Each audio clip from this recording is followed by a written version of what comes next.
What's good, friends list, episode 116 of the Gamecast coming at you. The internet has never shied away from the rumor mill, not to mention leaks galore, so it comes to little surprise that a recent list of potentially upcoming games was leaked via a data mine of Nvidia's popular streaming service Geforce Now. But how legitimate is the list? So, this week, we break down the recent report of potentially unannounced games coming to PC via data mined info from Nvidia's popular streaming platform, and what this could mean for PC gamers all around the world. Just how speculative is this list? Does the line between leaking and properly informing the masses get blurred for the right reasons? We break it all down for you. Plus, the Master Chief Collection's upcoming Season 8 will be its last in 2021. We give our first impressions of Arcane's newest release in Deathloop, and much more. Coming up on the newest jam-packed episode of the Game Pass Gamecast. Now the fun begins.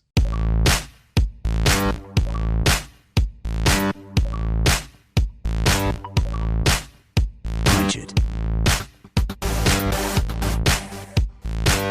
Stop! You violated the law.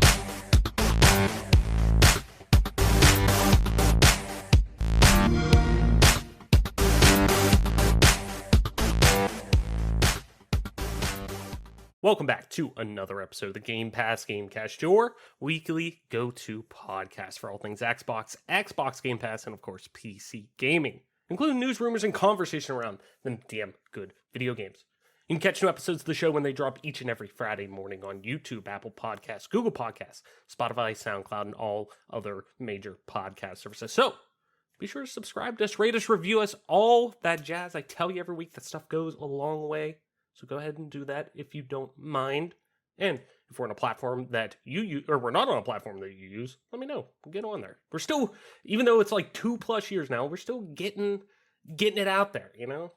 Anyways, and follow us on Twitter at GPGC Podcast to stay up to date with everything regarding the show, video games like, and of course our dope giveaways. I'm your host, as always, Travis White, aka Travless, on most internet platforms.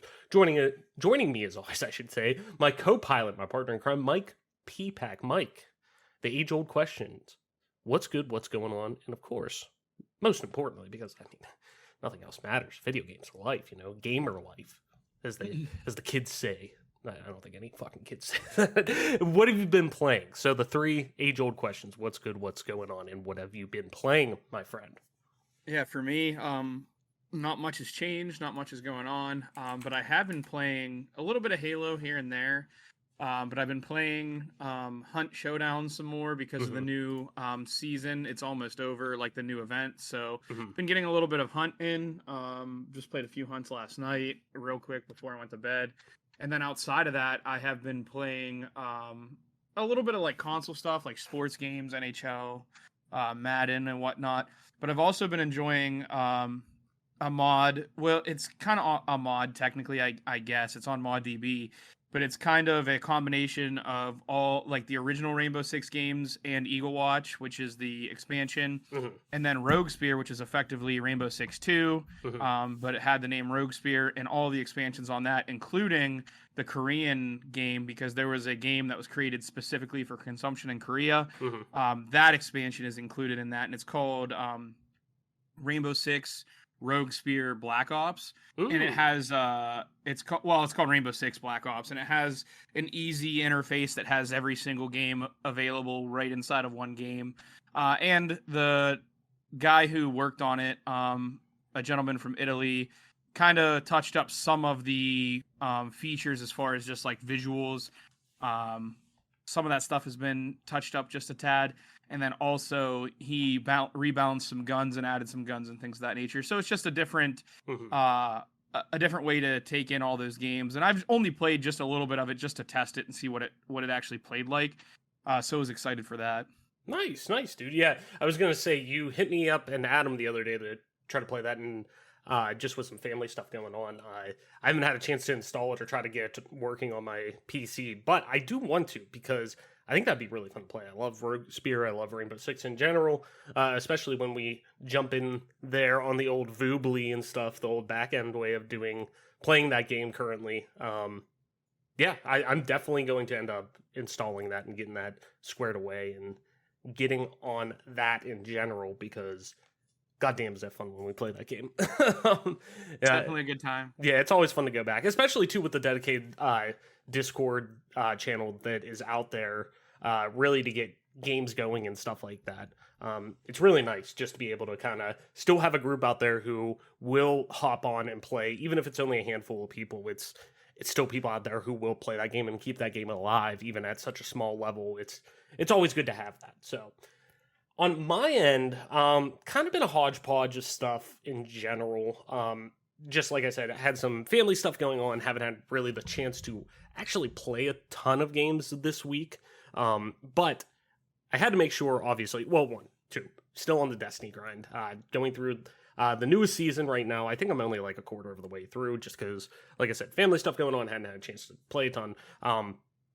But going through, actually jumped on stream the other night and played for a little bit because I'd like to get back into streaming. Got a new Elgato Keylight that I've been trying to test out, but once things kind of settle down with my personal life, I'm hopefully going to get back on their stream and everything like that, and play more Destiny on stream and just stuff in general. But was able to jump on there. We got 3 exotics in one like 2-hour stream, which was really good. So that was really nice to be able to jump in there and do that. But I did jump into Deathloop. Picked it up, playing it on PC, obviously, just for the show's sake. Plus, too, I like, especially a lot of Arcane's games. As a fan of them in general, I like playing them on PC, just for the nature that these games are. Specifically Dishonored, in this game, takes a lot of inspiration specifically from movement and ability use and things like that. Just the flow of game is very similar to Dishonored in a lot of ways. With a little more action, I would say, from a gun standpoint and gunplay standpoint, and combat in general. But and there's not as much emphasis on stealth and different things like that. But plays very similar in a lot of ways to Dishonored. So I wanted to play on mouse and keyboard because I feel really comfortable playing those games in that fashion. But I don't want to say I'm ready to give like a review on it. I've only played maybe about 3 hours of it. Just because I also wanted to try it. I wanted to see if it would actually, I'd be able to stream it, not stream like Twitch, but like game stream it using Steam Link or at least using Moonlight or something like that on my TV. So, because Molly was kind of interested in it as well. That's why I kind of debated on going if I wanted to play it on console on my PS5 or play it on PC, and ultimately on PC for the reasons like I said. But really in general, like I said, I'm only about 3 hours in. Next week I'm planning on doing much more of a deeper review. I'd like to get Adam on the show actually, because he's already put he's went heavy with the game. He's put like 20 hours into the game already and just released the other day. So like he's heavily playing this game, if not more now, and seems to really dig it and gotten his teeth into it. But I'd like to bring him on if we can, just to kind of get another perspective on it. But yeah, next week I'd like to give a much more fuller review. Like I said, I don't want to give it a review, but more so in progress, or even like, if you want to call it preview or first impressions. How about that? Really digging it so far.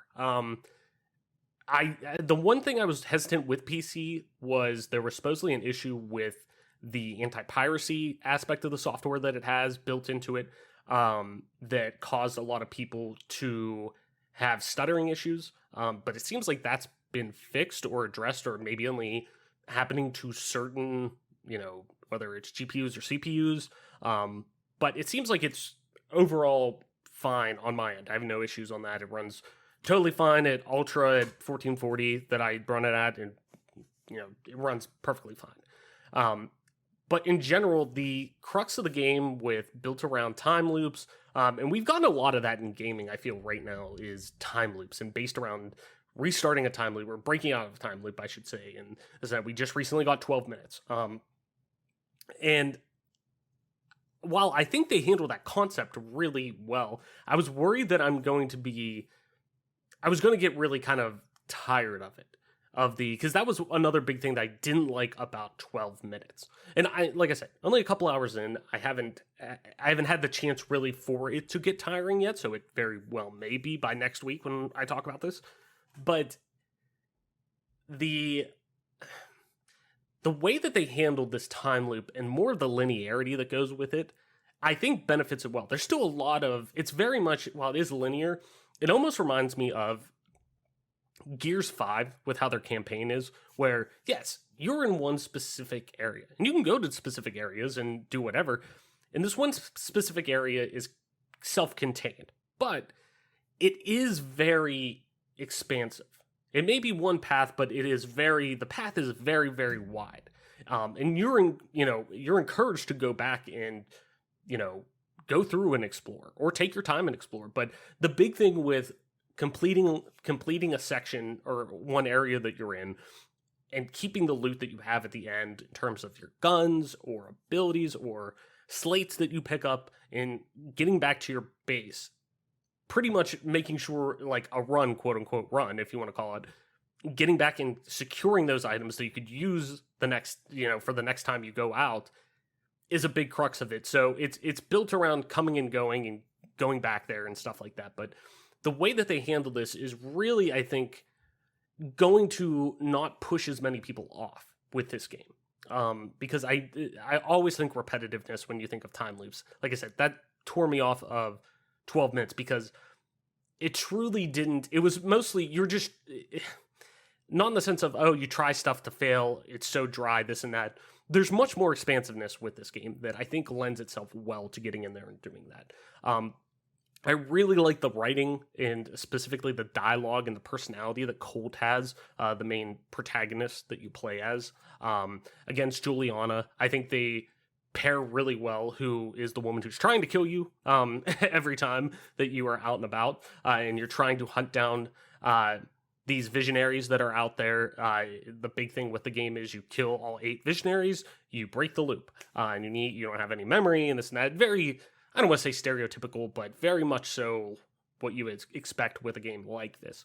But it's very interesting how each one has, because there will be times where you go through and you kill off one person like that, or one of the visionaries like that after a while, and then you'll figure out certain ways around that area that you're in and out and moving on. It's really interesting on how they handle that, and I think they handle it really well, that it encourages you to invest into the flow of the game. And I think it's built for you to really binge this game at times, like binge sessions of this game. Like, it is built around getting in there and playing for 6 to 8 hours. Like, it has that staying power with it. So, like I said, I'm only a couple hours into it. I'm going to go much deeper into it hopefully next week. And like I said, hopefully getting Adam on to talk about this, schedule pending. But who would have thought that the idea for Groundhog Day would be so good later?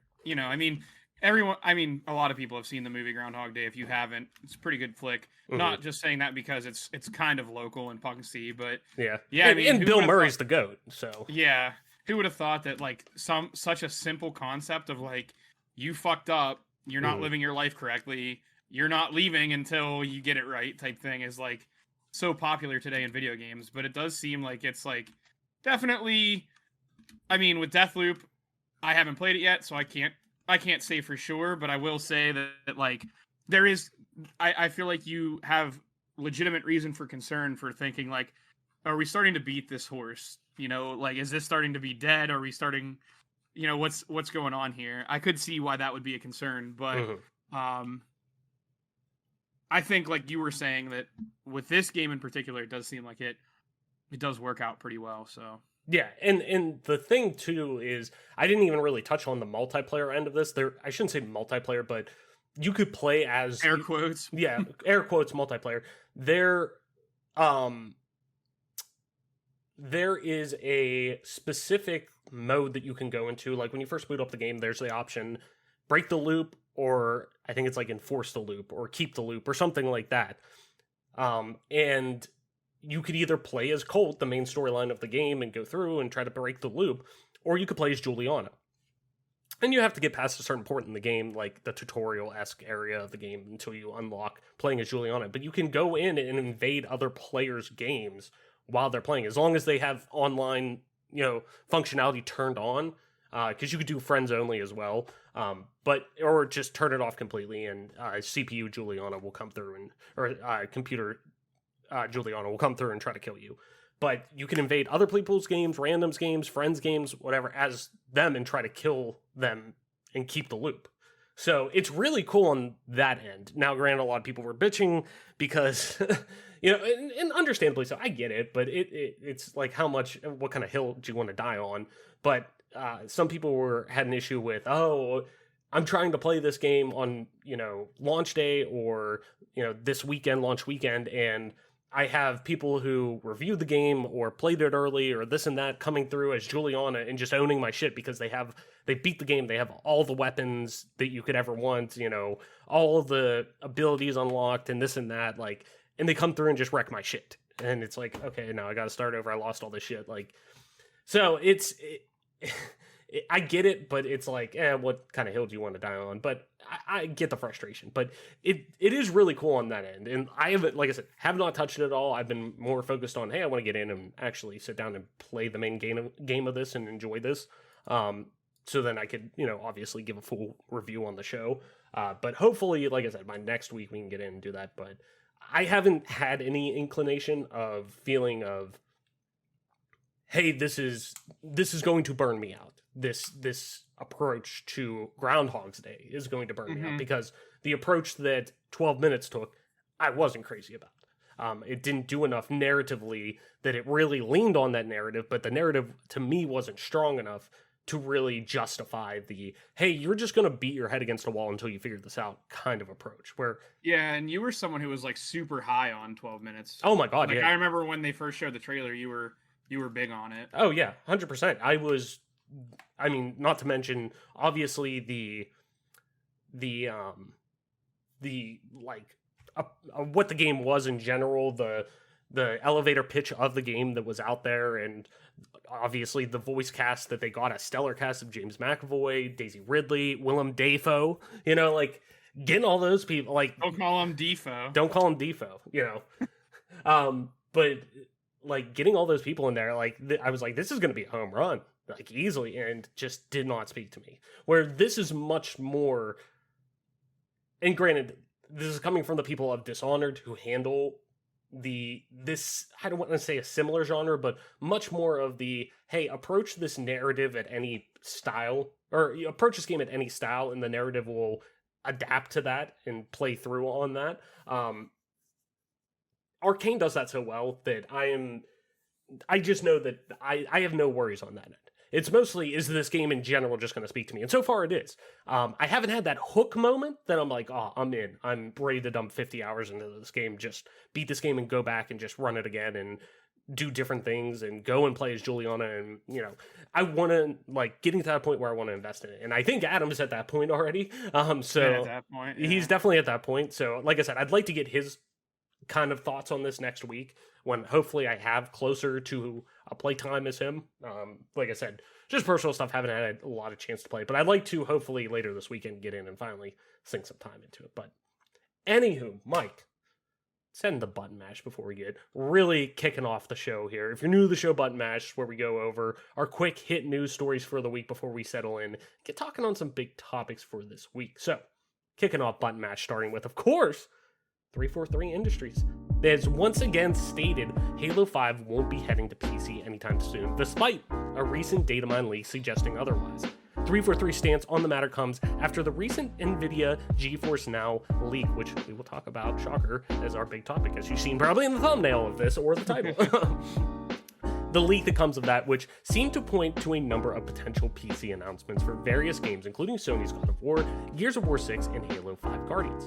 As fans once again built up hope for a PC port of the 2015 Halo game, community director at 343 Industries, Brian Gerard, was quick to clarify 343's stance.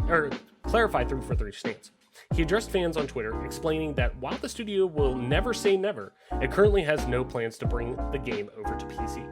Quote, maybe this was for Halo 5 or Halo 5 Forge, Gerard said, but I can confirm that there are no plans to bring Halo 5 to PC. We know there's some demand for it, but as we've stated before, not in the cards as the studio is fully focused on Infinite and MCC. We will never say never, but nothing is underway currently, end quote. Deltarune Chapter 2, that is, which is the second entry in the follow-up to Undertale, will be released on both PC and Mac on September 17, 2021 at 5 p.m. Pacific, 8 p.m. Eastern. A short video of Deltarune Chapter 2 was released on Twitter alongside the announcement from Undertale's 6th anniversary celebration event, and Deltarune.com has been updated with a few more details regarding save transfers and more. So head on over to there, check all that out if you're excited about Deltarune. I love Undertale, so I definitely need to play the first chapter of that, but we'll then follow it up with the second, because I'm sure I'll love it. I love Toby Fox's stuff. So EA has announced that Battlefield... Were you going to say something, Mike? Toby Keith's stuff? Well, I mean, we'll stick a boot in your ass, it's the American way, or some redneck shit like that, you know? Anyways, EA has announced that Battlefield 2042 will be delayed until November 19th, 2021, pushing the release date by almost a month after its original October 22nd release date. In a press release, DICE GM Oscar Gabrielson cites ongoing complications with the COVID-19 pandemic. Quote, given the scale and scope of the game, we had hoped our team would be back in our studio together as we move towards launch. With the ongoing conditions not allowing that to happen safely, and with all the hard work the teams are doing from home, we feel it important to take the extra time to deliver on the vision of Battlefield 2042 for our players. Battlefield 2042 is EA and DICE's first Battlefield game since 2018's Battlefield 5, and it is the latest game to be hit by a delay in 2021. Next year's Call of Duty game will be a sequel to 2019's Call of Duty Modern Warfare, according to new reports. Industry insider Tom Henderson tweeted that Call of Duty 2022, codenamed Project Cortez, is expected to be a sequel of 2019's Modern Warfare reboot. VGC also reports that Modern Warfare 2 is on the way next year and that it will include a campaign featuring U.S. Special Forces fighting Colombian drug cartels. Project Cortez was part of this week's Geforce Now data mine, with Infinity Ward slated to be the developer. It appears a remake for Destroy All Humans 2 is real and in development. In a now deleted tweet, PlayStation officially announced the Destroy All Humans 2 reprobe, noting that the game will be coming to PlayStation 5, and I'm sure obviously Xbox as well. A trailer was also shared in the tweet as well, but mentioned no release date. The end of the trailer also notes that THQ and Black Forest Games are tied to the remake. The latter also developed the remake for the original Destroy All Humans. The tweet has since been deleted ahead of a planned THQ Nordic 10th anniversary livestream set for this week.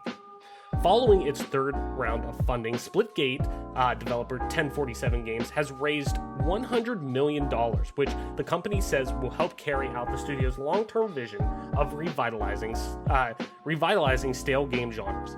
In a press release, the studio confirmed that its most recent round of funding will help the studio to flesh out its vision for Splitgate as a top-tier AAA competitive shooter and further establish the company as a, quote, leading creative force of distinct and innovative IP in the gaming space.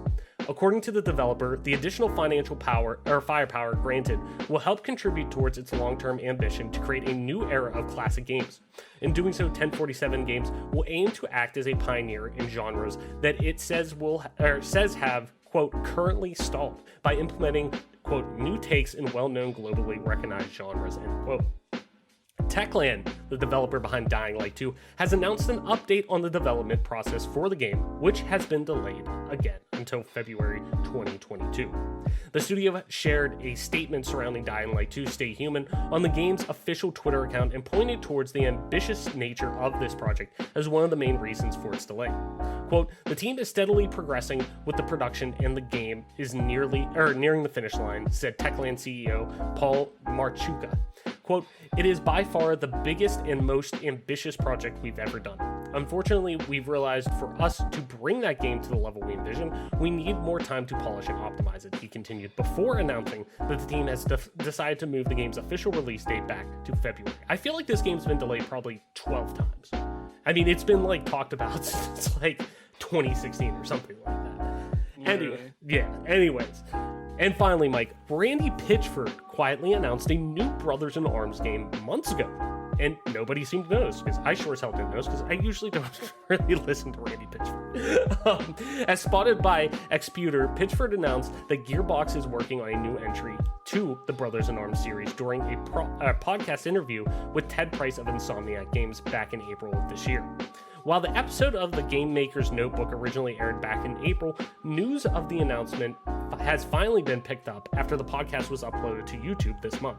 While discussing the larger topic of studio announcements and how these have been timed correctly to avoid sending fans' expectations into overdrive, Pitchford spoke about his preferred method for revealing games using the release of Borderlands 3 as an example before casually announcing a new Brothers in Arms title to reinforce his point. Quote, "I didn't announce Borderlands 3 until like it was a beta, or was in beta," said Pitchford. "And it sucks because we're working on another Brothers in Arms game, but I'm not saying shit until we have it. We have fans that really love that, and they're just going to have to suffer." For those who would like to listen to the expert, it begins around the 53-minute mark of that podcast. So go over there. Ted Price is awesome of Insomniac Games too, so go over there and support that because Insomniac Games is fucking crushing it right now for all our PlayStation fans. But anyways, Mike, button mash. Anything you want to run back before we head into our big topics for this week? I mean, obviously, it's kind of no shocker that Battlefield 2042 is being delayed. I will say that it is a little bit of a shame that it is, because I do feel like for once in a long time, I mean, there's always been pockets of Battlefield fans, but I feel like this is the first game that people have seen some footage of and been like, wow, I'm not even a Battlefield fan, and I want to give that a whirl. So that's obviously a disappointment that it is getting backed up. I mean, it's only a month, but with COVID, I'm sure it's going to be longer. And outside of that, nothing really. I mean, Splitgate developer 1047, I will say, again, another 100 milli. That's a big deal. Kudos to them. They've been working their asses off, and they do deserve this. I mean, they've been putting the effort. They've been putting the time in. They've been listening to feedback. They've been adjusting the game accordingly. They've done a fantastic job, and I don't think anyone deserves it any more than they do. So kudos to them. Hopefully they keep working their tail off, and I don't know that it's going to be anything more than a niche shooting game. Like, I mean, let's be honest. It's a Halo type game that feels a little bit like Halo, but it also includes Portal. Like, you know, it's pretty niche, and I think this extra 100 million will give them a little bit more room, and it might grow as an esport. And as we've seen before, I am a little weary of that, because games that focus mostly on the esports end will, unfortunately, generally in the past have struggled. But you know, that's coming from a stance of like using esports to grow as a game. The only game I've really seen that happen for is like League of Legends, but again, that's a case study on just one game. So I will say, like, I hope that they continue to grow, and I hope they continue to have casual fans, and I hope that the competitive nature is fostered from that, much like Halo was. But once they have that competitive niche, I hope they continue to foster both communities equally. Yeah, and I think there's a good chance for that, especially too. I mean, granted, I don't want to say, I'm going to sound like a pompous ass saying this, but like $100 million is a lot. That is a lot. But to some of the biggest esports titles out there, it isn't a lot. Like it's not like a drop in the bucket, right? But at the same time, well, maybe not a drop in a bucket. It might be half the bucket, right? But at the same time, for an independent developer to get that kind of funding after already doing a stellar round of funding before that, and before that, like it really shows that this game has some teeth to it. I don't think it's going to be necessarily this revitalized flash in the pan kind of thing. Like when it first went into beta, that was what, 2019, I want to say, because it was before MCC came out. Yeah, MCC, I don't even think it was. Yeah, I don't even think MCC was necessarily announced yet. No, maybe it was, but it wasn't out yet on PC for sure, and they weren't even doing flighting or anything yet on that. So when this came out, I remember so many people right off the bat jumping in being like, Halo on PC, finally. Okay, yeah, we deal with the Portal stuff too. It's cool, but you know what? We have Halo mechanics on PC. We have an arena shooter again to play on PC. Cool, awesome. And then it kind of fell off, and like 1,000 people were playing it. But now you look at it, and really, I mean, this thing has been cooking now for what, 3 or 4 months now again? Like really steadily cooking, that usually you see if it's going to be a really flash in the pan, you're going to get about 2 months, I would say most. And then it kind of dies off. But really, I think and it might be heavily influenced by what 343 is doing with Halo, and that's both MCC and Infinite coming up. But on top of that too, I think finding this niche base audience that they have was really important.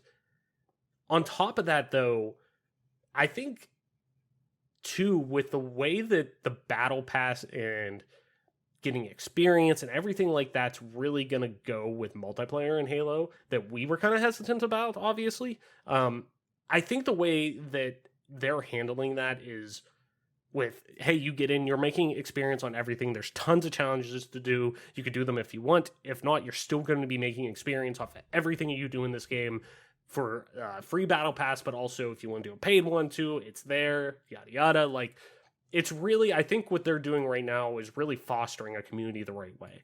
And I think that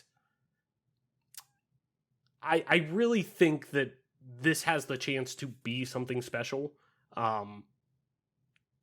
If this continues really past like a 6-month mark, I think we'll see this game really hang around for quite a while. And obviously, if you're getting funding at the $100+ million mark alone for a free-to-play game that was independent game that was, started up by a handful of early college grads, like, you're on to something. You're on to something, right? To see especially a revitalized, approach to this game after going into beta and really kind of shooting off and falling flat for well over a year and a half to then really start knocking it out of the park. So really happy for those guys and really hoping it's just nothing but, good times to come and success, because I really think 1047 for what they have really, really could be something special, like you were saying, that really leans into both a competitive and casual end really well. So kudos to them. I'm excited to see what they do moving forward. So,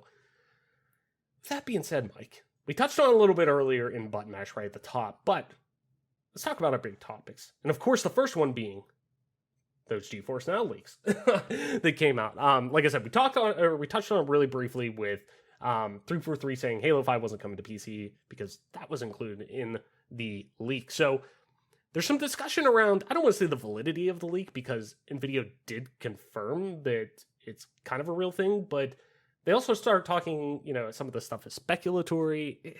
It's a whole ball of wax. So I kind of want to jump into it, get your thoughts on it, get my thoughts on it, talk this thing out, and just kind of see what's going on. So Nvidia confirms leaked Geforce Now list is real, but claims games are speculative. This comes from Chris Scullion over on VGC. As always, link in the description. Nvidia has played down a recent data mine that appeared to reveal a number of unannounced games this week, including a Steam version of God of War and Gears 6. In a blog post and accompanying video posted on Monday, developer Igor July documented how he was able to access the database for Nvidia's streaming service. It included a list of titles compiled by SteamDB founder Pavel Dundic, I believe, featuring unannounced games like Final Fantasy IX Remake, BioShock RTX Remaster, Resident Evil 4 Remake, Halo 5 PC, Grand Theft Auto Trilogy Remasters, Crysis 4, Half-Life 2 Remastered, Injustice 3, and more. Nvidia has since confirmed that the list is real and claims that it was only used for internal testing and that the games list don't necessarily exist. Quote, Nvidia is aware of an unauthorized published game list with both released and or speculative titles used only for internal tracking and testing, a company spokesperson told WCCF Tech. Quote, inclusion on the list is neither confirmation nor an announcement of any game. Nvidia took immediate action to remove access to the list. No confidential game builds or personal information were exposed.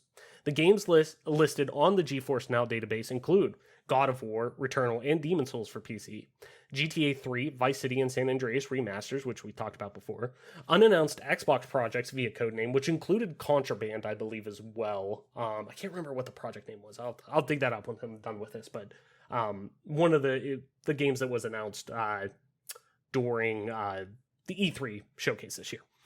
Fight for Middle-earth and Injustice 3 Gods Will Fall, Human Fall Flat 2, Total War 9, Helldivers 2, Halo 5 Guardians for PC, Crash Team Racing Nitro Fueled for PC, BioShock 2022, Final Fantasy 7 Remake for PC, obviously Final Fantasy 9 Remake that we stated earlier, Bayonetta 3 for PC, Crysis 4, Kingdom Hearts 4, and more.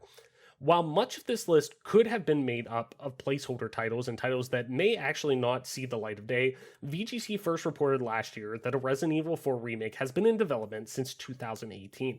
While VGC sources have also corroborated reports that GTA remasters are in development. According to Windows Central, many of the Microsoft code names mentioned on the Nvidia database are related to actual projects, some of which have already been announced as real games, such as Playground's Fable reboot. It also claims that Geforce Now has played a prominent role in game development through the COVID-19 pandemic, providing remote access in work-from-home environments, which could explain why work-in-progress titles would be listed on the service. Unlike most of the titles on the list, God of War is specifically listed for release on Steam. PS5 games Returnal and Demon Souls are also on the list, for example, but unlike God of War, they are not attributed to a distribution platform. A PC version of God of War would seem like one of the safer bets, with Sony having recently acquired Nexus Software to help bring its games to PC. The publisher released Horizon Zero Dawn for PC in August of 2020 and Days Gone for PC in May of 2021. It also announced last week that Uncharted 4: Thief's End and its standalone expansion, Uncharted: The Lost Legacy, are getting PS5 and PC remasters, and unveiled God of War sequel, God of War Ragnarok. So, while Nvidia obviously stated, yeah, some of these titles are speculative, this is what we're going off of, yada yada, which to a degree is definitely accurate, like we saw with 343 and the Halo 5 PC port, which I do believe, hey, we're not doing this right now, they aren't planned, yada yada, but I wouldn't say necessarily that this is something that couldn't possibly come down the line to the Master Chief Collection or something like that. But a lot of the more speculative titles do kind of have some weight to them, especially when it comes to, like the article said, some of Sony's exclusives that have slowly been making their way to PC over the past year or so. That's also really not to mention that the fact that some of these titles are blatantly obvious that will either happen or definitely coming to PC, specifically Xbox first-party titles like Fable, Contraband, stuff like that, as they were always planned for PC anyway. So I kind of want to talk about how speculative do you think this list really could be, Mike? So, like, where do we stand looking at this list? Do you think, a lot of the bigger, spicier, let's call them titles, hold weight, like the next Bioshock with the date of 2022, a Final Fantasy IX remake after we don't even have part 2 of the Final Fantasy VII remake, and games like Titanfall 3. So where do kind of all of this fall? Where do you see this shaking out? Do you think this list has a little more validity than Nvidia really wants to, I think, let on to its, fan base and consumers too? Yeah, this is a kind of surprising. I mean, most of this is like stuff that you would kind of expect, I guess. I mean, Halo 5 Guardians, people have been clamoring for that on PC, even though we talked about in Button Mash how it's being discredited. A lot of this stuff are games that people were hoping for. Injustice 3 Gods Will Fall is pretty crazy. Obviously, Nvidia probably wouldn't want this stuff to come out. GTA 3, Vice City, and San Andreas remasters, we knew that was coming, kind of. Like, most of the stuff is pretty much straightforward, like we could kind of expected it. Mm-hmm. But I'm sure it's more of a concern for the company that the data mine was done and that this information was given up.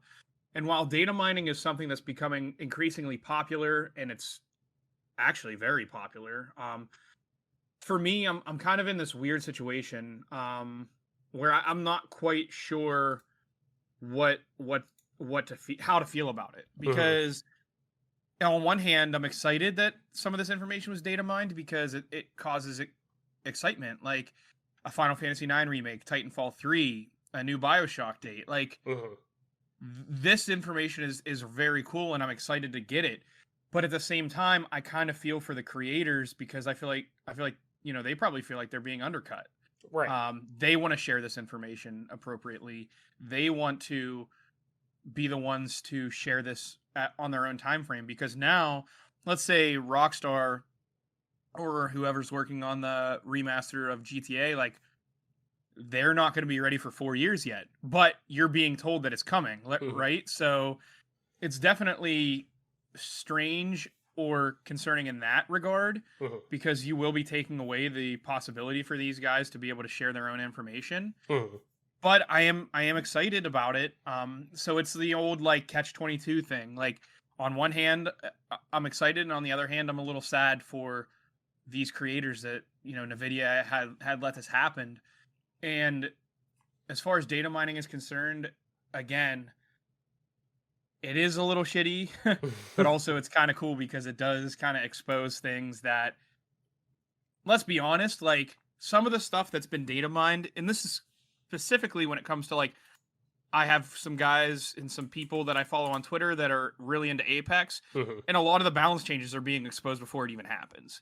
So like that stuff is kind of cool because there are games, Valorant being one of them. There's a million. Halo 5 was the biggest game in my mind that like I just quit because I couldn't take the imbalances.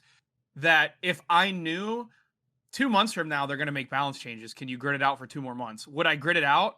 Probably. Like, would I suck it up and play some? Sure.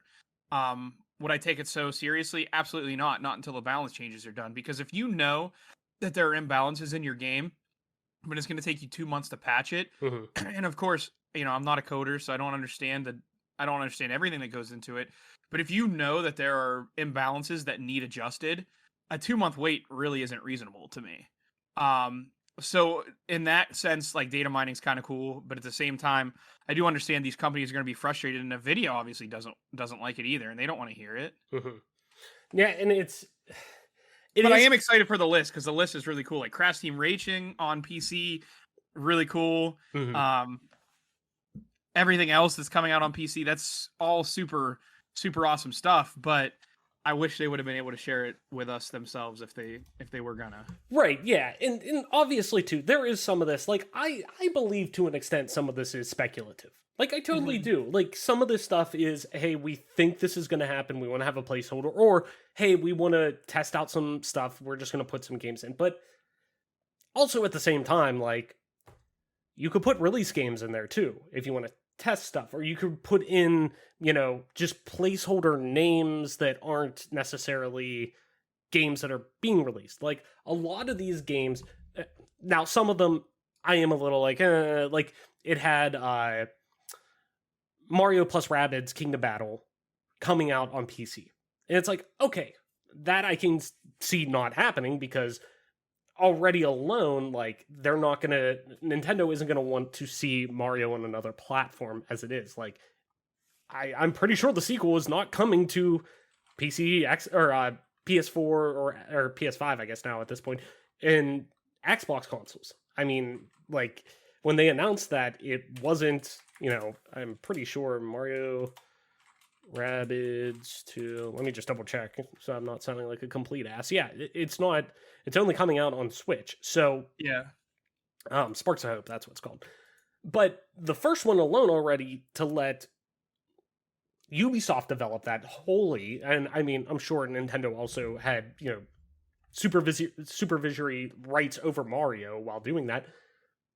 They're not going to want that on any kind of competitor's platform. They want your reason to play Mario to be their, system and software. So, like, some of this stuff I do think is, yes, very speculative, but the majority of this isn't far-fetched stuff. So, to me, like some of these things, like Final Fantasy IX Remake, I don't think that's necessarily out there by any means, considering we got a Final Fantasy VII Remake, which is one of the most beloved Final Fantasy games out there. Final Fantasy IX is not far behind that, so I could see that happening. Now, is this one of those things, hey, we're starting on this now, and it's going to, like, we're in early development or pre-production or something like that?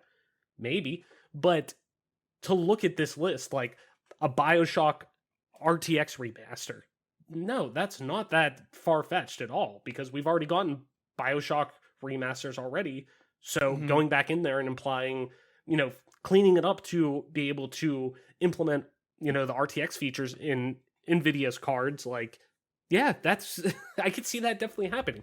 The RE4 remake that we've been hearing about now for, in an unofficial capacity for like a year, yeah, I fully envision that coming. But like some of the other ones, like Bayonetta 3 for PC, I think that's just going to be a Nintendo exclusive for quite a while, but could be. You never know. 2 years from now or something like that. Well, I mean, Bayonetta 3 was fucking revealed in 2017, and we haven't heard about it since then. So who the fuck knows when that game's coming out? But point being, we may see that down the road or something like that. But some of these, it is up in the air. But to me, the vast majority of this list is a little. I could see a lot of them. So I guess the question I kind of have is like, do you feel like because there might be a few fictitious ones that you can throw the whole list out? Because No. why would a data miner just throw in extra shit? Is it Well, to not I think- expose themselves? Like, Well, I think more or less it's probably there's probably to a degree a level of Nvidia trying to cover their ass a little bit. Because they fully probably like I don't have an issue. It's one of those things that from when I'm looking at this from more of a journalistic standpoint, like for example, I always go back to the example of Jason Schreier and Bethesda when Fallout 4 was I want to say quote unquote leaked, but when he had a source that had access to the script of Fallout 4, an earlier script of Fallout 4, and found out that it wasn't, and they were he was able to give a report that it was taking place in Boston, that he can confirm that that's happening. And Bethesda got, they haven't come out and said it, but they basically blacklisted him. And it's one of those things that's like, and I kind of put data mining in that same regard where, I get being like, fuck, that pisses us off. We wanted to control the message on this, yada, yada. But I look at it from, Jason's standpoint of, well, his job is to report the news to his readers and his viewers, or, whatever you want to call it, the people who, consume his content or, his work. His job, his journalistic, approach is to report news on what's going on in the video game industry. And that is a huge source because at that point, Fallout 4 wasn't even acknowledged to be an actual thing, though everyone fucking knew that Fallout 4 was happening. So him saying that, I get Bethesda being pissed at that or being like, that's shitty, but he's doing his job. He's not doing it out of spite. He's just, hey, we found out through these sources that can be trusted for this and that here's a report that I have that Fallout 4 is taking place in Boston. And it did. And they came out and then showed, it was with Boston, and they blacklisted Kotaku for quite a while. And I don't know if they are now that Jason's gone or whatever. I would imagine they probably still are. But even then, it's like, that's where I look at this and I say, okay, well, granted, this is somebody who has, I think it was it was a developer. So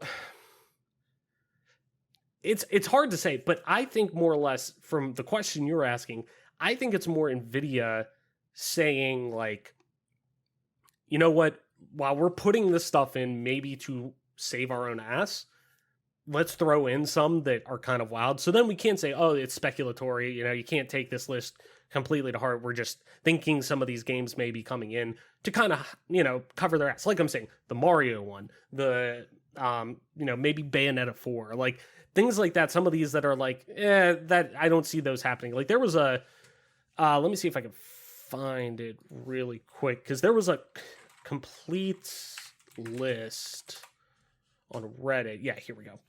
So looking at the definitive quote unquote list that they had out that somebody compiled of all of this, like some of these are really obvious that these are going to happen. Gears 6, Fable, Contraband, Forza, there's supposedly an untitled game from the Initiative, even though that's probably Perfect Dark, a first party Xbox game.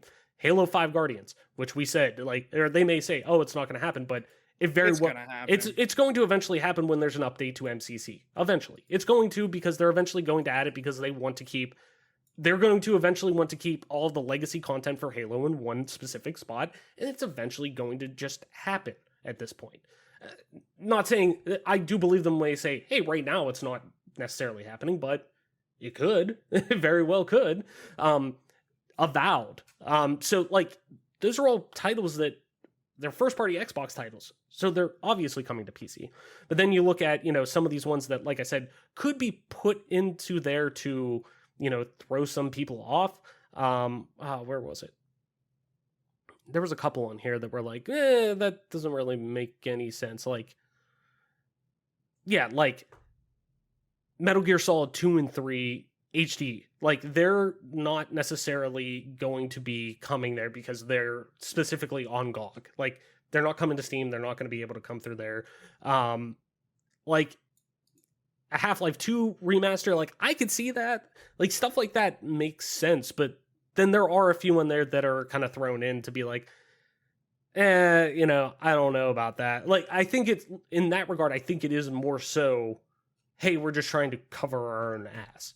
Like, I do think Titanfall 3, with the success that Titanfall 2 has seen now, like, years later, and how popular that game has become because of Apex Legends, and now people clamoring for another Fallout or Titanfall, knowing how fucking amazing not only the multiplayer was for Titanfall 2, but how Titanfall 2's campaign is one of the best shooter campaigns ever.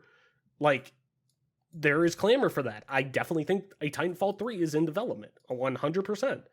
Maybe not right this second, but in pre-production, like, I fully believe that. But I think the validity of this list is pretty high. Like, nothing on here necessarily makes me go, yeah, right, never. And it's like, I could see all of these. Like, I could definitely see Sony has been very vocal of, we're eventually, like, we're starting to support PC. We acquired the studio specifically to do that. Yeah, I could see their stuff continuing to come here. God of War is one of the most popular games of last generation. Of course they want to bring it to PC because more people will fucking play it. Demon Souls remake, like, Souls games are completely and utterly like they're at home on PC. Like, of course they're going to try to bring the remake of the original Souls game, like, to PC. Of course they are. Like, it just is very much, to me, this is very much like, shit, we're trying to cover our ass. And I wouldn't be shocked if, down the road, we see, more of these kind of quote unquote, like, leaks come out of, like, I just don't think this is necessarily, I just don't think this is throwing shit against the wall. I think this is You think it's a more valid list than the HCS top 25?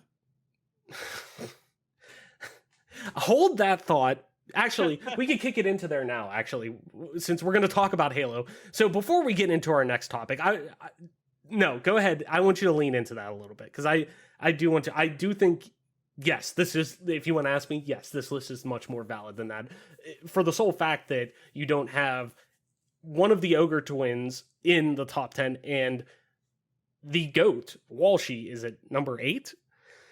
Yeah. I want you to go. I mean, how do you really feel about it? Walshy. Actually, no. I don't want to. I don't want to necessarily hear you fully. Well, I guess I think he's my GOAT. But in terms of, if you're putting a top 25 list together and he's not in the top 5, at least minimum, bare minimum, like. Yeah. But Ogre 1 being 11th, him being 8th, Lunchbox being 9th, and Roy just came in at 7th. Mm-hmm. It's just such a travesty. And not to hold anything against Snakebite and Royal 2, because that's who's going to wind up ahead of them. But they didn't even come on the scene until, like, Halo Reach. Like, they played Halo 3 and placed relatively decently, don't get me wrong. But they didn't start until Reach, and they're, like, it's just crazy to me that they're going to rank those two ahead of Roy and Walshy, especially. Like, the reason why Roy's going to be ahead of Lunch is because he's a legend. Puckett said they would always just say the best BR, the most steady BR, the most consistent battle rifle in Halo. Like, he would just had the best shot. He never missed, it seemed like. They used to call him they started calling him Roy Borg for a reason, because it was like you were coming up against a fucking Terminator. He just doesn't miss. And, like, those types of people aren't in the top 5 for Snakebite and Royal 2 is just kind of crazy to me. And as far as I'm concerned, the list doesn't exist because it's so dog shit that I'm not even going to give it credence. I'm done looking at the tweets the only thing I'll do is I'll go on YouTube because Muggsy is putting some great. Oh, dude, those videos are fucking amazing. They're high quality. So I will go on YouTube and look at his videos, but I won't look on Twitter because it's clear to me that like with Ogre 1 at 11, I mean, Ogre 1 at 11 is kind of crazy because like what 34 events in a row he placed in the top 2, but Walshy was victorious 9 events in a row during Halo 2. Like if he's not top 5, it doesn't like just throw the list away. It doesn't matter. Do you think there's potentially some bias there because for the most part that generation didn't support 343's titles?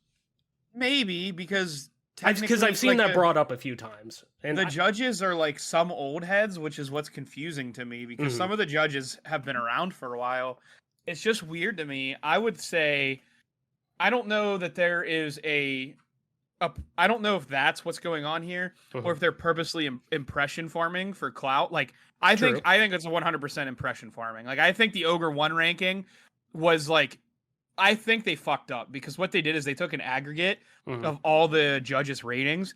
I think they fucked up and too many judges were like, troll the low, I'm going to put these people in dumb spots. And then when the list came out, I'm sure the judges are at home right now thinking like, Jesus Christ, like, why the fuck did I do that? I'm a moron. Like, that's so dumb.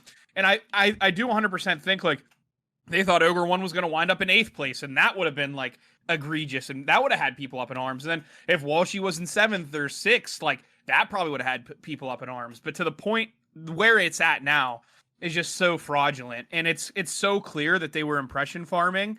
And it's just hurt the legitimacy from my point of view. Like I was already pretty skeptical of 343 and HCS.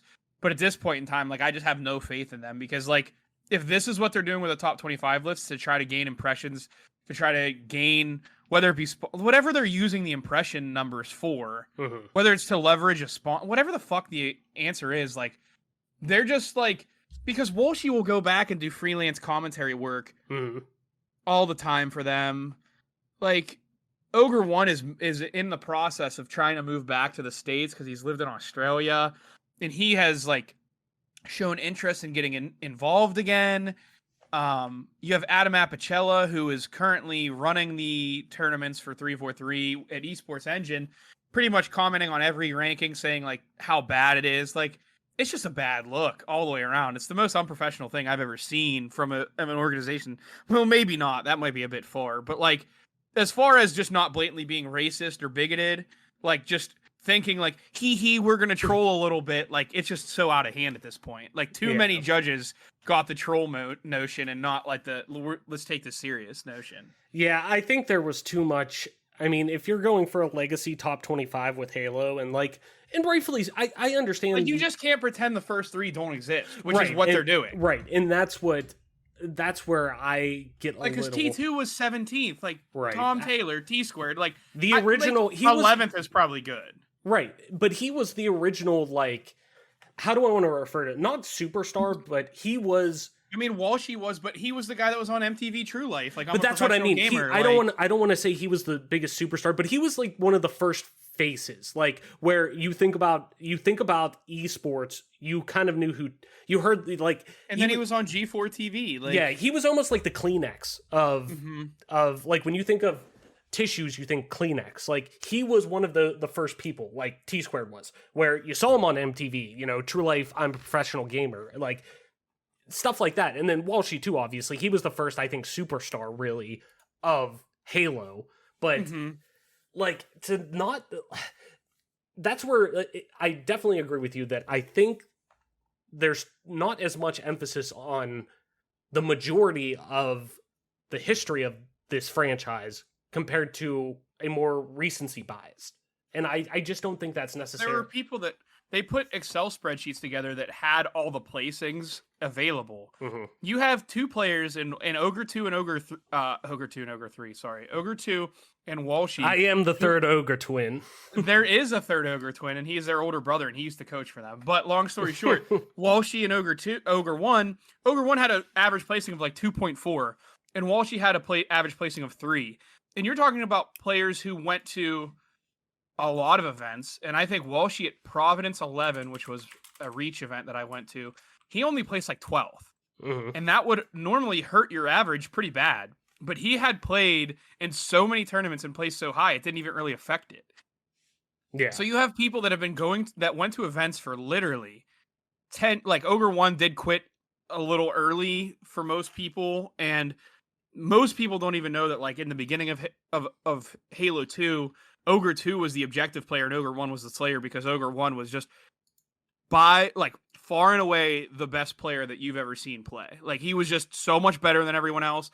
And then towards the end of Halo 2, he started to fall off a little bit when Tom started hitting his stride, so they swapped roles. So most people remember Ogre 1 the OBJ, not Ogre 1 the Slayer. Mhm. And let's not forget, like, this doesn't matter for the ranking, but Adam Apicella posted a tweet about it, and he was like, whenever Ogre 1 got announced that he was in the 11th place, Adam Apicella, who, by the way, ran every COD event for a very long time also, said the top 5 gamers that he's ever seen talent-wise were Ogre 1, like, in no particular order, was like Ogre 1, Ogre 2, Pistola, Walshy, and someone else, which are all Halo players. Mhm. And he also said that, like, just like when the Ogre twins were, like, wanted to win, you weren't going to stop them. They were just so much better than you. They would adapt better than you. They would shit talk better than you. And then he also told a story about whenever Boost Gaming was a sponsor of MLG, which they were for a little bit, especially when they were on USA Network. The Boost Gaming booth had a foosball table. And this is, like, legendary stuff that, like, has happened even in college and stuff, like when they were in college. Mhm. But the Ogre twins, he said the Ogre twins sat there for about 5 hours, not saying a word to either one. Like, they didn't say a word back and forth, but they beat every team of 2 that challenged them for 5 hours straight. Like, they weren't even scored on because they were that good at foosball together. And it's just like, there's just stuff like that, like, clearly 343 and the judges, like I said, they had to be trolling because there's old heads in there. I have no clue, like, what they said that they were judging based off of event placings and things of that nature, but there's just you can't sell me that when people are exposing these lists of Excel spreadsheets showing just how ridiculous their stats are Mhm. as far as tournament placings, and they're not even in the top 5. Yeah. Like, whoever's in the top 5, it's going to be Ogre 2, Lethal. They're going to probably put Lethal 1 over Ogre 2, which will be, like, that'll be catastrophic because, like, no offense to Tony, Lethal is very good, but, I mean, to put someone over Ogre 2, who won a national championship in Halo 2, Halo 3, and Halo Reach, played on an Instinct team with, oh, by the way, Lunchbox, Roy, and Pistola, who at Columbus 2011 didn't drop a single fucking game in the tournament, went like 42-0, didn't lose a single game. Like, think about it. You go to a tournament with 256 other teams, and you don't lose a fucking game. Like, that's, yeah, they only played in pro bracket, but that's the kind of shit that Ogre 2 was a part of his entire career. I mean, yeah, he had some struggles in H3, whatever, but that's the type of guy that you know, is on your team, and Right. Lunch and Roy are no exception. But I went off on a tangent long enough. We can get into the next thing, because 343 is on my shit list. Yeah, in the doghouse. Literally. But yes, I agree with you that it's been a fucking roller coaster of emotions, and not in a good way by any means. Anyways, Mike, let's head into our final news story for this week. Speaking of Halo, like I was saying, Halo MCC's seasonal updates are changing as 343 focuses on Halo Infinite. This comes from Eddie Makuk over on GameSpot, as always, link in the description. Microsoft is scaling back its support for the Halo the Master Chief Collection, announcing that the upcoming Season 8 launch will be the final new season of 2021, as 343 shifts its focus to Halo Infinite. That being said, 343 still has lots of new content planned for MCC in the future, including potentially new content for Halo 2. In a blog post, 343 said the remainder of 2021 will be a wild one for 343, with the launch of Halo Infinite coming up on December 8th. There are separate teams working on Infinite and MCC, but there are some shared areas like service support and community management. As such, 343 is understandably focusing more on its attention on Infinite. Quote, "It's important to us that we position MCC's 8th season for success, but also help alleviate any conflicts that could take away from the studio's focus on Halo Infinite's launch. To that end, Season 8's release later this fall will be our last official MCC update of this calendar year. Suffice it to say, that we're going to finish the year on a high note with a jam-packed season that's actually swelled in some regards, as pieces once earmarked for later this year were pulled to clear the landing zone for Halo Infinite. 343 said it already had, quote, a lot of conversations about the best way to continue to support MCC when Halo Infinite launches. Releasing seasonal updates for 2 games at the same time doesn't make sense for the studio. Quote, one, we have more MCC work to do and support will continue. And 2, as a studio, it's not ideal to run and continue shipping seasonal updates for 2 different multiplayer titles concurrently. So while we very much will have more updates coming, including more content, fixes, and features, the manner in which they are delivered is expected to shift. Beginning in 2022, MCC will move away from the seasonal mode and shift to more smaller updates. Quote, these updates will continue to be free and will include the unreleased features and content from this year, as well as a continued effort to improve stability and tackle legacy fixes where possible. We still have a lot of goodness to deliver in 2022, 343 said. This likely brings up a lot of questions, namely what this means for challenges, season points, the exchange, and all other specific aspects that have come to make up a typical MCC season. We're working through more detailed plans for the future of MCC and look forward to sharing more info early next year. In the meantime, we're focusing on finalizing Season 8 to ensure we give you an amazing release to cap off the year for MCC 343 added. MCC could get even more DLC maps in 2022, it seems. The developer said in the blog post that there are more maps that they would like to evaluate and consider for release in the game for Halo 3 and other titles. The recent DLC maps for Halo 3 and MCC came from Halo Online, the canceled free-to-play Halo game for Russia. The latest one is Icebox, a remake of Halo 2's Turf, which is scheduled to release in Season 8. Quote, we all are always thinking about what to add to Halo MCC, and the list never seems to end. The team loves these games, and we hear your requests and feedback. The question is, if we wanted to add new content, which game do we want to add it to? We hear some players out there are looking for more Halo 2 content, for example. Design director Max Slager teased. 343 recently wrapped up a beta test for MCC's Season 8, so an official release date might be announced soon. As for Infinite, after a year-long delay, it is scheduled for release on December 8th. The multiplayer is a free standalone game, while the campaign is included with Xbox Game Pass. So, while I think many were expecting support for MCC to taper off a bit once Halo Infinite launches, I personally got the indication that, MCC would still have a pretty strong support post Infinite with how open 343 has been to supporting all pockets of their community. And it's good to see that they actually are. Hey, we're going to at least still continue content. Hopefully it sounds like we're going to get some Halo 2 content in there as well, but it's not meaning the end of support for MCC in general, just that the structure is going to be a little different. So for, I guess, really, the longevity of Infinite, it seems pretty obvious that they need to obviously focus on that game and provide it with the best possible foundation moving forward for really the longevity of this franchise even. So does this move make sense, Mike? Like I said, it's obvious that the focus needs to be on Infinite for making sure this game is set long term, but does 343 really have the bandwidth to support both titles, considering how many, hundreds of people they have employed at the studio? Yeah, I think for me as a Halo 2 fan, it's a little bit unfortunate because I feel like we haven't gotten a lot of Halo 2 content from this. I was under the impression also that MCC's development team was completely separate from Halo Infinite's development team. So I don't see what the point is of discontinuing support for one when they're not supposed to have any effect on the other. Mhm. I guess is the thing that's confusing. I mean, based on the money they spent on Infinite, why wouldn't they be able to pay a team to continue to work on MCC? It's still not perfect. Mm-hmm. And is it ever going to be perfect? Probably not, but you would like to think they would give it a shot and try to make it so it's perfect. Mm-hmm.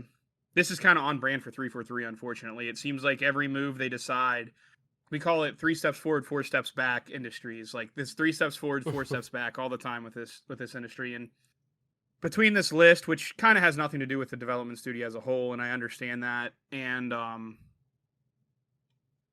with I have nothing nice to say. So I'm gonna end it with I really hope that they release some Halo 2 content, because the Halo 2 content that is available or lack thereof is a shame. And that's a game that has gotten no love, and they're just like, oh, we're done. Why wouldn't you want to support Halo 2? I don't get it. Yeah, and because Halo 2 is one of the more popular game modes to play, or games to play in the collection. I mean, you see a ton of people still playing Halo 2. Granted, Halo 3 probably being the most popular out of all while playing them. So it's understandable that Halo 3 is getting the support primarily on there with new content and different things like that coming. But I mean, if you ask me, the sole fact that they've been putting in Halo Online maps into there, to me, shows that, yeah, this is going to be that to me shows that there is a commitment to this platform, really. For the sole fact that we're getting an unreleased, canceled, content from an unreleased, canceled Russian game, free-to-play version of Halo that you and I both played back in the day, that is now making its way into the official standalone, or the official version of, Halo 3 on PC, is pretty impressive, to me at least. But that's from a content standpoint. But I hope that, like I said, to me, it's almost like Resident Evil, where we've talked about this before, that we both believe, yes, there is enough bandwidth at Capcom, and this franchise has enough bandwidth that they can support both, hey, remasters, then remakes, like RE2 remake, RE3 remake, and now the long-rumored RE4 remake. Those can go out there and do their thing, while they also can have a RE7 and RE8 Village. You can have these both out there, as you have your third person over the shoulder versions of Resident Evil, and you also have the new trend that's going with, hey, here's your first person Resident Evil experience that is leaning more into modern horror games. Both of those are acceptable to get, and both of those are able to stand on their own because that franchise has the bandwidth to do it. The franchise is big enough to do that. And I think Halo is very much at that point where they're in a really unique spot that they can continue supporting MCC, because there is a fan base for that, a pretty dedicated fan base for that. And they can also continue to support Infinite. Yes, should there be scalability between those two, where Infinite very much so is getting more focus right now as it's about to come up, and will probably, obviously primarily get the focus moving forward. Yeah, and that makes sense to me. I get that, because they want their new game to go off on the best possible foot, and like we both have been saying, pretty much, this is their shot to do it, and they need this to just they need to knock this out of the park, period. Anything short of that, if you ask me, is a failure for the most part, at least long term. But Halo's not going anywhere, because it's Microsoft's flagship franchise for the foreseeable future. We're never not going to get Halo games. But point being, I definitely think that there's enough bandwidth between the two that they still should be able to continue supporting MCC for that dedicated fan base that at least is keeping the legacy content alive. And almost leaning on what we just talked about with the Nvidia leak, that we're seeing more people start, and granted, I'm not one of those, you're not one of those, and probably, a ton of people aren't one of those, but we're seeing more people still gravitate towards Halo 4. And there seems to be talk of, for years now, there's been talk of, hey, when are we going to get Halo 5 on PC? For years, that's always been something I've been hearing. And I definitely think that would play well on PC, but, not my cup of tea, not your cup of tea, but, there is obviously a continued want for this legacy content, and I definitely think they have the bandwidth to support both in some degree. Clearly, Infinite is going to be the bigger focus long term, but you know what? It's important that we keep getting content for MCC, because there's a large portion of your fan base still on there. So I would like to see that continue, and I think they have the ability to. I know you said you have nothing safe or nothing necessarily nice to say about it, but they're just not gonna, because they don't want to. Right, and that's it's not that they don't have the resources. It's not that they don't have the team in place. They just don't fucking care. They just want the money. Whatever is gonna make them the most money is what they want. Yeah. No, so I understand what you mean by that. So I guess we'll see. Mike, before we wrap up the episode, let's head into Party Chat. If you're new to the show, Party Chat's where we propose one question at the end of each week of each show that we want to discuss with you. Could be as simple as, what's your favorite story beat in the game? What's your favorite game of all time? What do you want to take to a desert island, like we talked about last week, so which we will get into in a second? Or could be something a little more different and deeper, I guess I should say, like what games are important towards bringing up the discussion of mental health and different things like that. So, and after answering it ourselves, we kick it over to you to tweet your responses to the question over on our Twitter at GPGC Podcast. We'll read some of the responses the following week. Last week's question, what is your desert island Xbox game? AKA, you can take one game from Xbox's history to play with you for the rest of your life on a desert island. What is it and why? And Marcus A. emailed into us saying, Fable. I have far too many great memories of that game growing up to not play it time and time again. Decent answer. So this week's question, Mike, what do you think needs to be a bigger success? We've asked this before, but hearing Gear 6 brought that up and made me think. Gear 6 or Avowed, the first-person RPG that is very Elder Scrolls-esque that's coming from Obsidian, the game that they've quote-unquote always wanted to make. What do you think needs to be a bigger success? Gear 6 or Avowed from Obsidian? I would say Avowed from Obsidian. Gear 6, whether or not it's a success, it will be. It still has like a super loyal cult following like the Gears franchise does. Mm-hmm. I feel like Avowed has the potential to be a game that kind of blows the roof off of Xbox or off of Microsoft's Xbox like games, like as far as like being one of those games that you point to that you say I'm gonna have to get an Xbox now, which is the potentially what's gonna happen with Elder Scrolls 6. So we'll see what happens, but I think Avowed from Obsidian, because Gear 6 has some legacy to ride on. Even if it releases as a dud, if it catches up and winds up being good after some updates, it'll still have a ton of support. Yeah, I definitely think Avowed as well. And not in the sense of like, if it flops, it's, It's dead. it's, it's lights out for Obsidian. By no means do I think that's the case. I think more or less, like you were saying, Gears has still a very pretty, like, hungry, loyal fan base to a degree. Obviously not as big as other esports or anything like that from a multiplayer standpoint, but it is very, very big internationally, specifically in South America and Mexico as well. So to me, Gears is going to be popular because it has those pockets around the world that are diehards with it, that are always going to support it.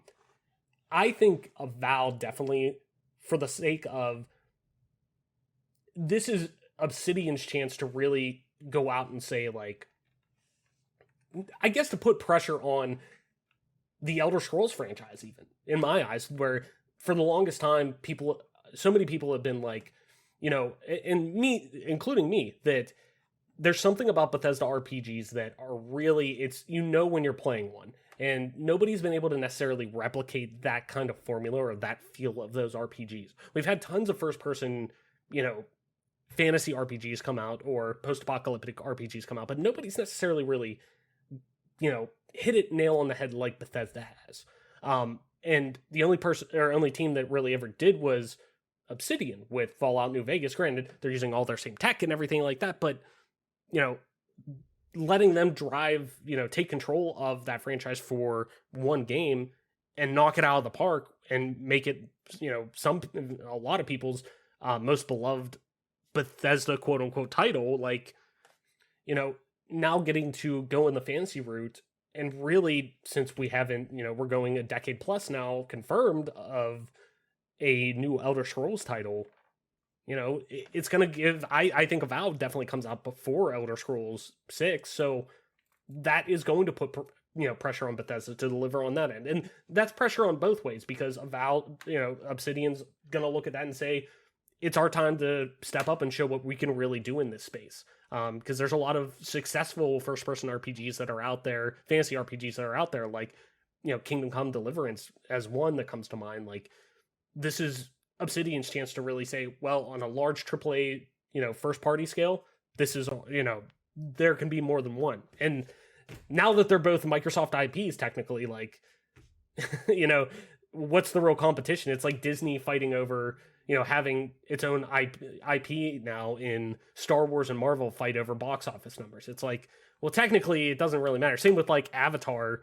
being dethroned by, Avengers Endgame. Well, Disney owns Fox and Fox owns Avatar. It's like you're all fighting over the same thing, but I digress. It's still, I definitely agree though, that Avowed is the one that probably has the bigger emphasis to and more pressure to knock it out of the park and quote unquote needs to be a bigger success. But Mike, I think that's going to do it for our episode this week. Why don't you tell people where they can find you on the internet, talk about everything we talked about today, Halo Infinite, of course, and things coming to MCC, the Geforce Now leaks, everything we kind of talked about, our early first impressions of Deathloop. Where can people find you on the internet to talk about all that? You can find me on Twitter at TOYSXLDIER. That's Toy Soldier, and the second O is an X. Or you can find me on Twitch at MP_Toy Soldier. Nice. And as always, I'm your host, Travis White, aka Travlis, on most internet platforms, including at Travlis_ on Twitter. That's TRAVLESS_. You can also find me streaming time to time on twitch.tv/Travlis_, same as Twitter. And if you want to play some video games with me, you can do so over on Xbox Live at just regular old Travlis. That's TRAVLESS. And this, ladies and gentlemen, has of course been your newest episode of the Game Pass Gamecast, your weekly go-to podcast for all things Xbox, Xbox Game Pass, and PC gaming, including news, rumors, and conversation around them damn good video games. You can catch new episodes of the show when they drop each and every Friday morning on YouTube, Apple Podcasts, Google Podcasts, Spotify, SoundCloud, and all other major podcast services. So be sure to subscribe to us, rate us, review us, all that jazz, the whole rigmarole I tell you every week, wherever you get a podcast at, and let us know if we're not on a platform you currently use. We'll get on there for you. We'll get it on there. And follow us on Twitter at GPGC Podcast to stay up to date with everything regarding the show, video games like, and our dope giveaways. And Mike, it's going to do it for our episode this week. Thank you everyone so much for listening, sharing, and being a part of our growing community. Game on, wash your hands, listen to doctors, Black Lives Matter, and we will see you next week.